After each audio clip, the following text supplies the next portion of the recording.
Fearless self-trust is a wish I have for everyone. It's a practice that you can build. It's a skill you can build. Because what experiences you get on the other side of that are just remarkable. And it's not about never feeling fear, actually. It's about trusting yourself implicitly. It's about fearless self-trust, such that there's nothing you can't get yourself out of. And if it turns out that there is, that is life. That life happens in that way because you can't control anything in life. And it all ends at some point. And the fearlessness is in that you get to live this life however you want. You get to explore it however you want. And whatever happens will happen. I am in this epically beautiful place.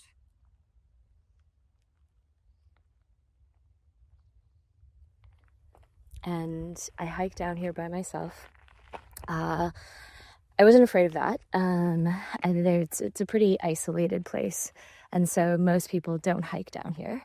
I saw one couple on the way down. I explored it by myself, not scared of that. But I went to climb down the rocks so I could go swimming. And the bay is still, so nothing scary about that. But right when I was about to jump in, because it was in these kind of corally rock areas, I had this jolt of fear come through me, because I was like, oh, these are super sharp corals, how can I get up? And I was like, well, I'll figure it out. So I jumped in, and there's something about jagged rock that feels particularly eerie, even though it's no different than any other rock. But as soon as I jumped in, there was this really eerie stillness that I felt. And it was really deep right away. And so there's kind of this desolation, this deep, quiet stillness that also kind of jolted this bolts of fear through me. And I had some snorkel gear. And so I was like, okay, I'll just be in for 2 minutes and I'll get out, because the fear was speaking.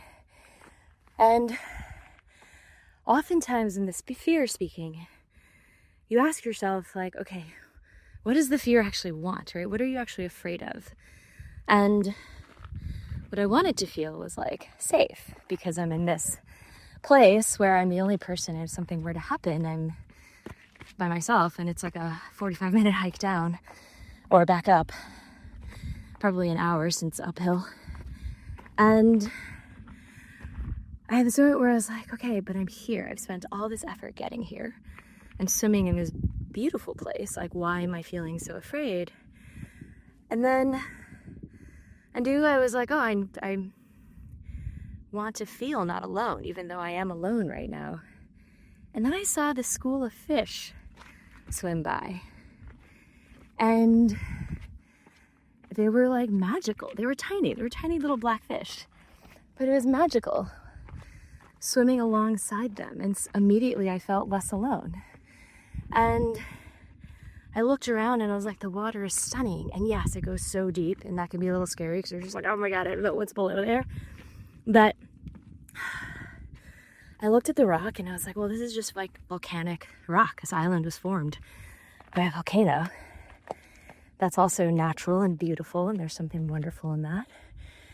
And I gave myself a moment, not sure where the camera is, I gave myself a moment to just not move and be still and just breathe and be in the stillness and look at the darkness, look at the depth, and kind of imagine actually around me, the sea is just stunning.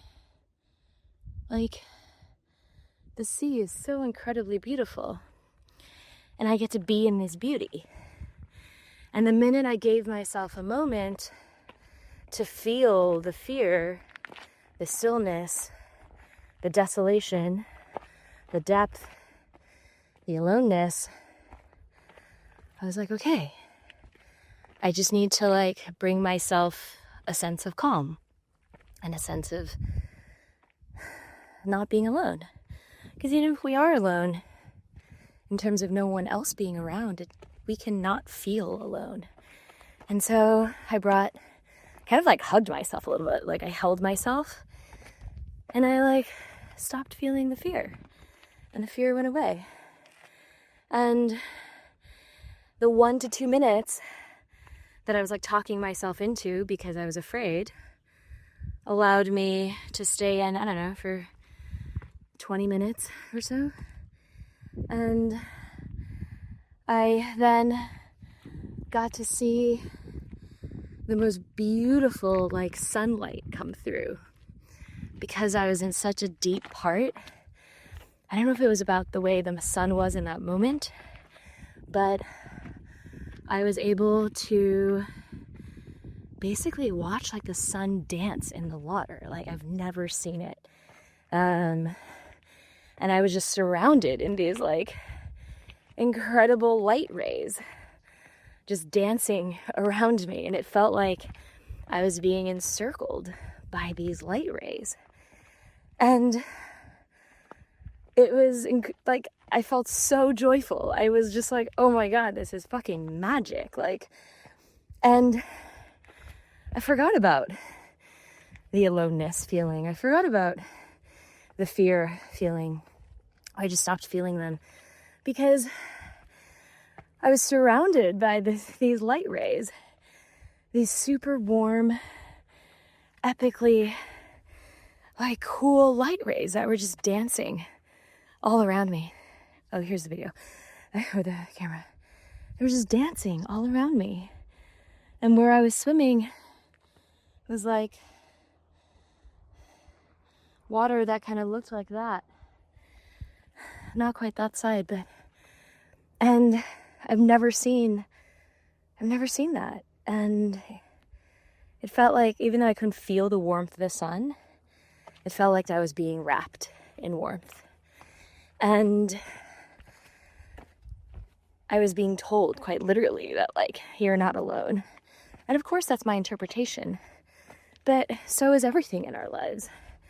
And some fear is giving you a signal, a survival signal, that you should avoid something. But the hard part is the signals that we get that we then interpret as fear, or the signals that we get that are getting us ready for a moment because it's new and exciting, is very similar.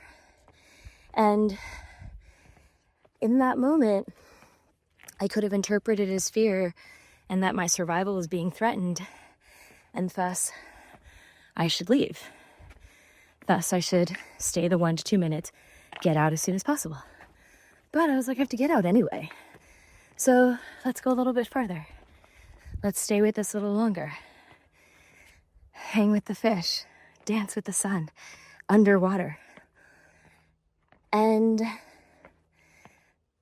it ended up being like kind of the 15, 20 most magical moments like I've ever experienced. And that's the thing with fearlessly trusting yourself, that you can handle anything, that you can solve anything for yourself.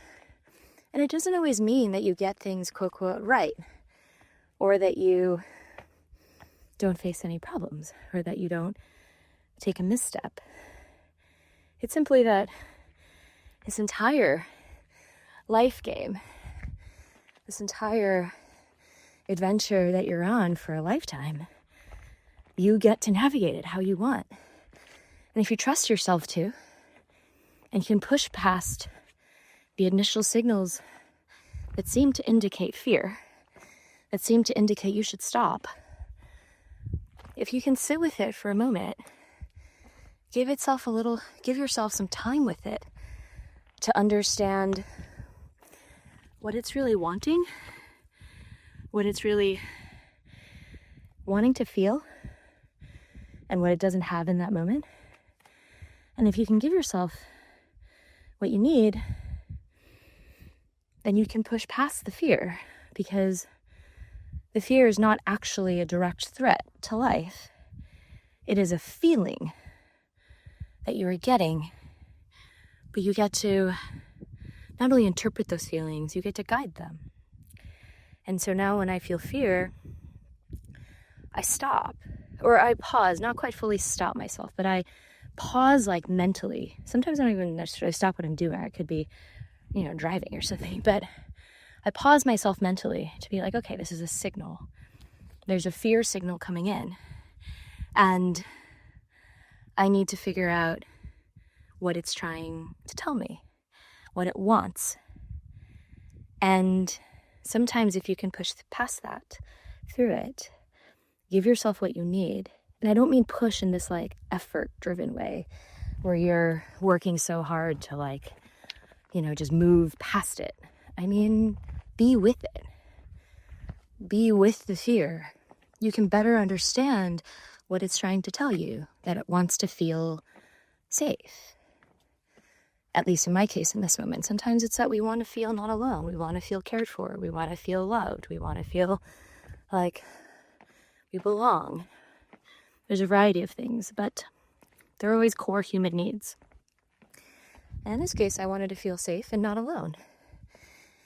And by settling into that feeling, allowing that feeling to be there, not resisting it, not trying to push it down, not trying to just move past it, but acknowledging it and being like, okay, I'm afraid right now. I want these things. But then the fish came by. And then more fish. And I then was looking at how cool the rock was, even though it was jagged and a little scary and eerie. But I was like, oh, it's so cool. I started thinking about how the volcanoes formed these rocks. And then the fear goes away. Because if it's not truly a you're about to die signal, and you can give it the space to breathe, you can give it the space to not be alone, you can give it the warmth, the companionship, the care, the love that it's wanting to feel, then you get to move forward in a way that's sustainable, in a way that is not about pushing with force past your fear, but you get to understand it better and actually give yourself what you need. And I ended up swimming a lot farther, going even deeper, not deep down, but further out past the rocks into where it was really fine deep. You could see the bottom. It becomes an invigorating feeling. It becomes a feeling of holy fuck, this is so cool. This is so exciting. This is so rare. And then it starts to become how could I ever consider leaving after a minute or two? What was I thinking? But that's the problem with our thoughts. It gets us into a story. And it's our job to kind of slow down the story and decide whether this story is accurate. Because mine was not accurate. Mine just wanted to feel calm, feel peace, feel safety. And once I could assure myself of that, all was right. And I was actually able to open to the experience. I was able to fully be in the moment with it and fucking dance with the sun underwater. It was fucking magical. I was it felt, of course it's not, but it felt like it was designed just for me. And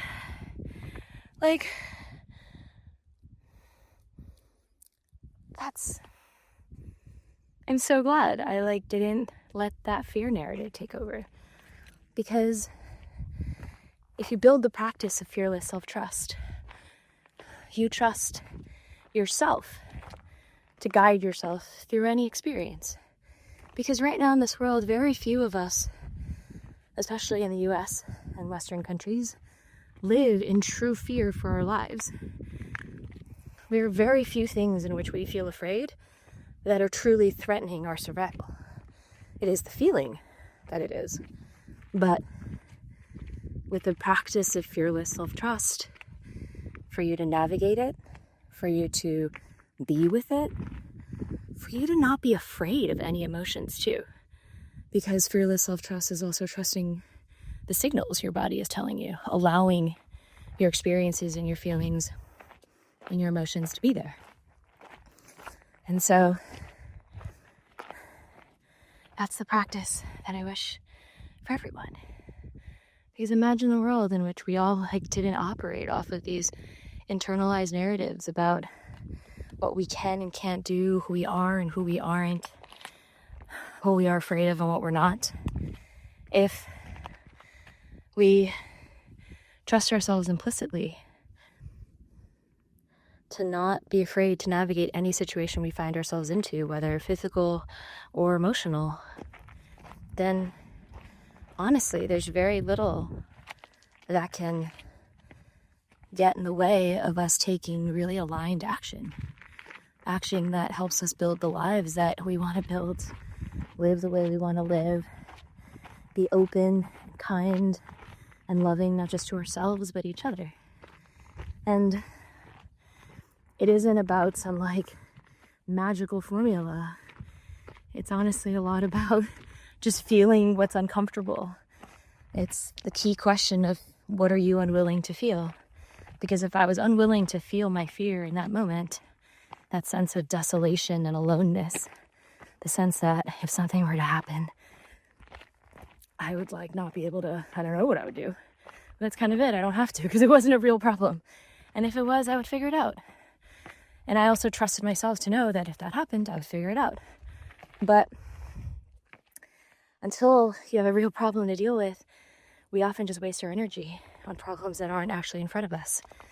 And if we can get to the root cause of the uncomfortable feelings of our fears, then we'll realize that oftentimes it's basically trying to indicate to us a problem that doesn't exist. And basically wasting our energy, trying to redirect our energy to solve the feeling of anxiety, of uncertainty, of the unknown, when everything in life is an unknown. But then you get to dance with the sun, if you can do all that underwater. And so as you think about, or the next time you have fear come up, some deep thing that's trying to tell you to go another way, test it a little bit, because I don't want to say every time that you should avoid it. I'm not at all saying that. I'm saying give yourself the space to understand what it's signaling beyond the very kind of reptilian brain response of must stop this, must get out of the water, must leave, must avoid. Because that's where fearlessness is built. Fearlessness within ourselves. And we only get there with practice. So you can enjoy crazy experiences in life that you could have never possibly imagined.